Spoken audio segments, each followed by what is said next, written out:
Election results declare చేసిన రోజు ఇంకో ఇంపార్టెంట్ రిజల్ట్స్ కూడా వచ్చాయి. అది నీట్ 2024. నీట్ 2024 ఎగ్జామ్లో ఆన్లైన్ రిజిస్ట్రేషన్ నుంచి రిజల్ట్ డిక్లేర్ చేసిన వరకు ఇందులో ఎన్నో కాంట్రవర్సీస్ ఉన్నాయి. అవేంటి, వీటికి నేషనల్ టెస్టింగ్ ఏజెన్సీ ఇచ్చిన ఎక్స్ప్లెనేషన్ ఏంటి, ఈ వీడియోలో చూద్దాం. నీట్ స్కామ్తో నాకేం పని, ఇలాంటివి ఇండియాలో రోజు జరుగుతూ ఉంటాయిగా అని ఈ వీడియో స్కిప్ చేద్దాం అనుకుంటున్నారా?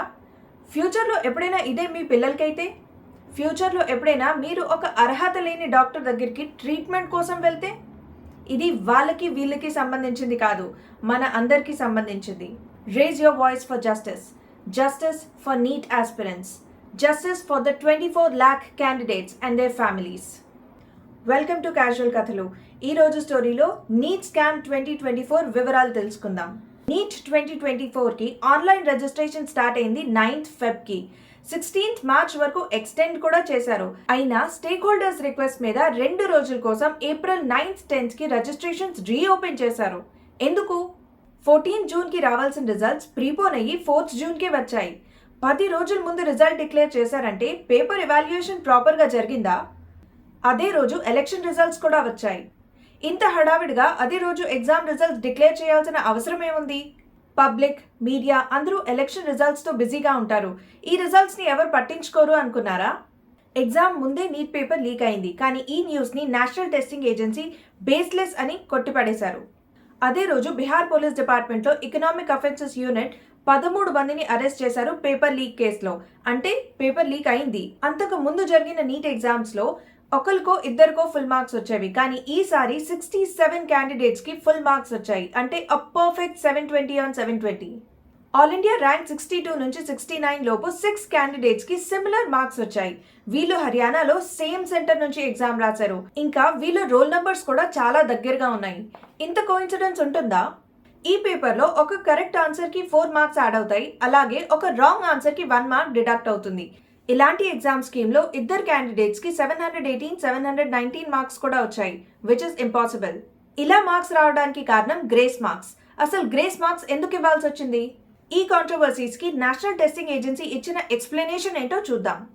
Girls high school Sawai Madhopur Rajasthan సెంటర్లో ఇనీషియలీ రాంగ్ క్వశ్చన్ పేపర్స్ ఇచ్చారు.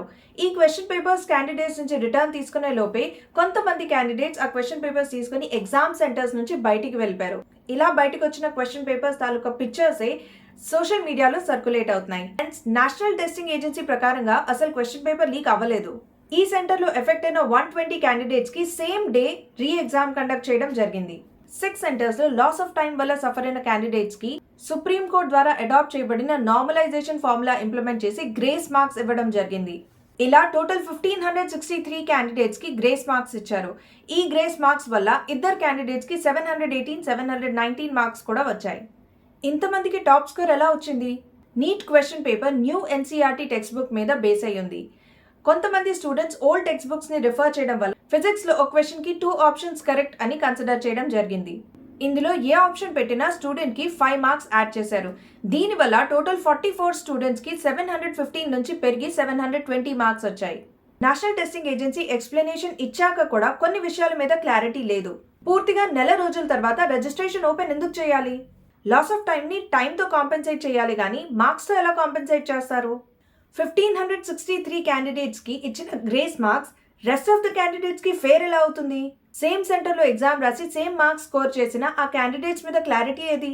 గ్రేస్ మార్క్స్, కట్ ఆఫ్స్ లాంటి ఇష్యూస్ అన్నప్పుడు ఒక క్లారిటీ ఇచ్చాక రిజల్ట్ డిక్లేర్ చేయాలి.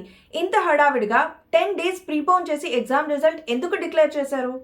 సుప్రీంకోర్టు కొన్ని పిటిషన్స్ని రివ్యూ చేసి ఎన్టీఏ నుంచి ఎక్స్ప్లెనేషన్ డిమాండ్ చేసినా రీ ఎగ్జామ్ కండక్ట్ చేసే ఛాన్సెస్ చాలా తక్కువ ఉన్నాయి. కౌన్సిలింగ్ కూడా యాజ్ షెడ్యూల్డ్ జరగబోతుంది.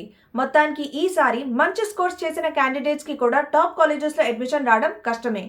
ఎగ్జామ్స్ రాసేటప్పుడు స్టూడెంట్స్ చాలా ప్రెషర్లో ఉంటారు.